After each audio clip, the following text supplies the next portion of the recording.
On the screen here. You're good. Charlie Parsons. Oh no, well you're not there now, are you? Because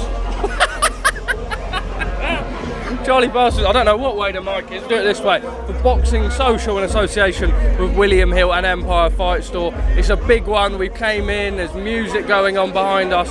Gareth, it is the day. KSI-Tommy Fury, along with the people's main event, Logan Paul and Dillon Danis. Press conference today. This will go out afterwards, but we're expecting carnage.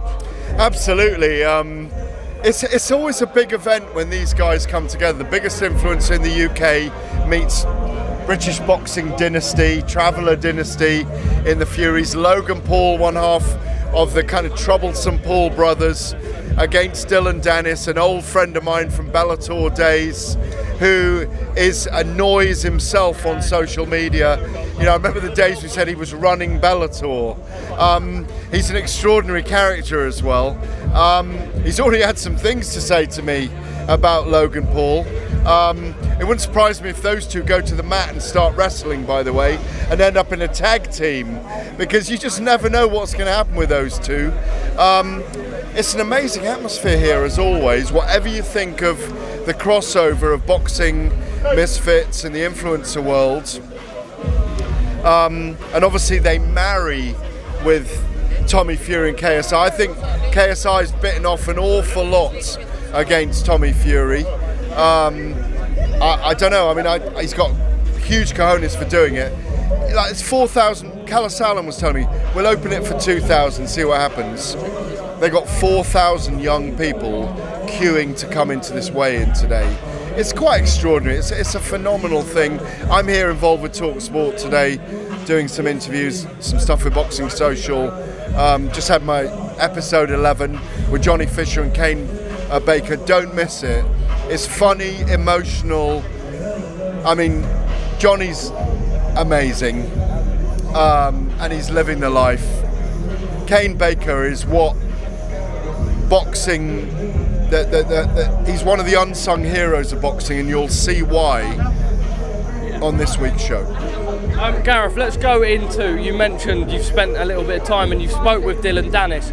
On social media, he's had a great reception. He pulled out of the fight with KSI before. This time round, he's posted every photo under the sun, and there's more to come, of Logan Paul's wife, I believe. I don't know quite her name. Derek, how are we, mate? Quickly and say hi. Give me 1 second. Okay. Will I get a handshake as well? Hi. Great to see you, bro. How are we, mate? You okay? All healed? We take that as a yes.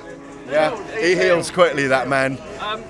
What's Dillon told you? What does he himself make of everything so far? We know he's a wrestler. His stand-up game is limited. From what you've heard, can we take out of this? That social media trolling with the pictures of is it the wife? Yeah. I don't know if fiance. I don't agree with all that, because whoever you are, you wouldn't be pleased about it. I mean, I don't know where all those pictures are from. It's the right girl. Pops up in my timeline. I haven't really looked at them that closely, but obviously he's trolling in that way, and it's exactly what the Paul brothers do. They get under your skin in really kind of clever ways. They're marketing geniuses. Dillon Danis is a marketing genius. I don't know what his boxing levels are like. Obviously, he's Conor McGregor's jiu-jitsu training partner.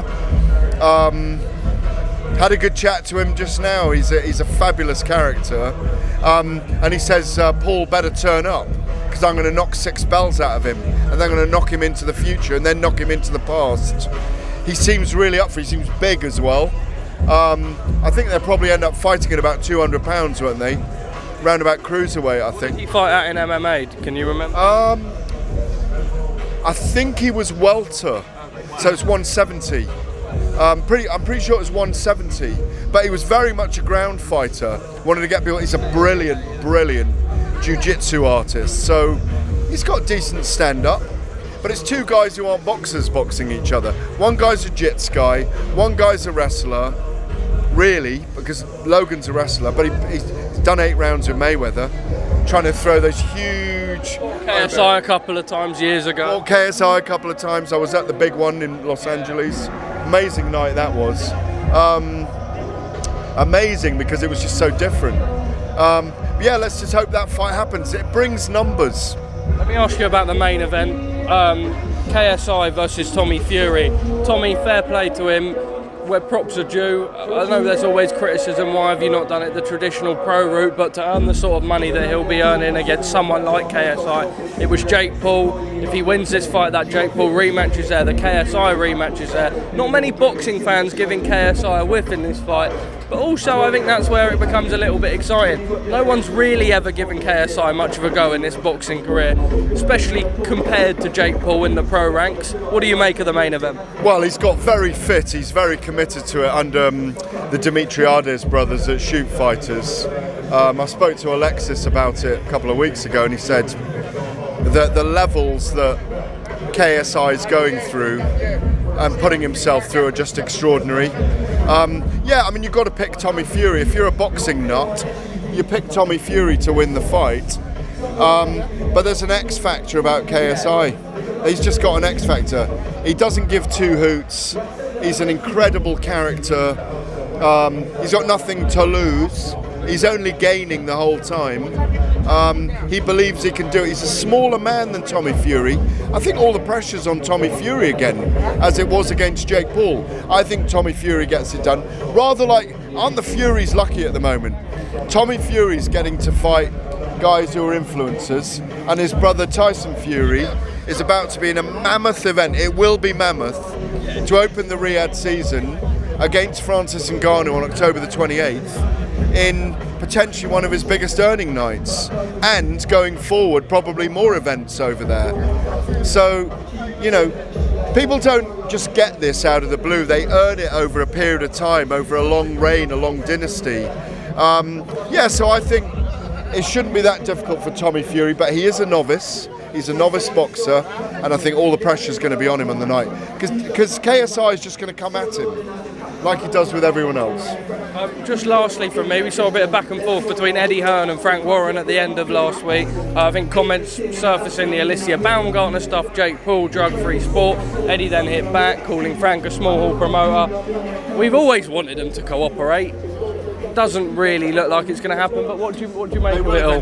They will eventually cooperate, they're bound to, because they've got fighters and weight divisions in common. I spoke to Frank Warren, you'll see it out on Boxing social media channels later today. I said to Frank about being called a small hall promoter. He said, yeah, I am sometimes. I love putting events on at the York Hall, and I've always believed in building from the bottom up, and he does. I'll say that for him. Look, promoters will do what promoters do. They'll always go at each other. The natural rivalries are there, and when they need to, when it makes sense, and when business works, they'll work together. We're really lucky to have in this country right now 4 promoters. Ben Shalom's coming up through the ranks. He's got a great stable, supported by Sky, and then we've got, you know, the old Hall of Famer in Frank Warren, an absolute legend in the sport, knows what he's doing, all the nuts and bolts. Eddie Hearn, the irrepressible young genius that knows no bounds. And we've got Kala Sauerland and Nisa Sauerland working here with Wasserman. We're very, very lucky. And there's an elision with Top Rank as well, with Todd DeBuff and the great Bob Arum.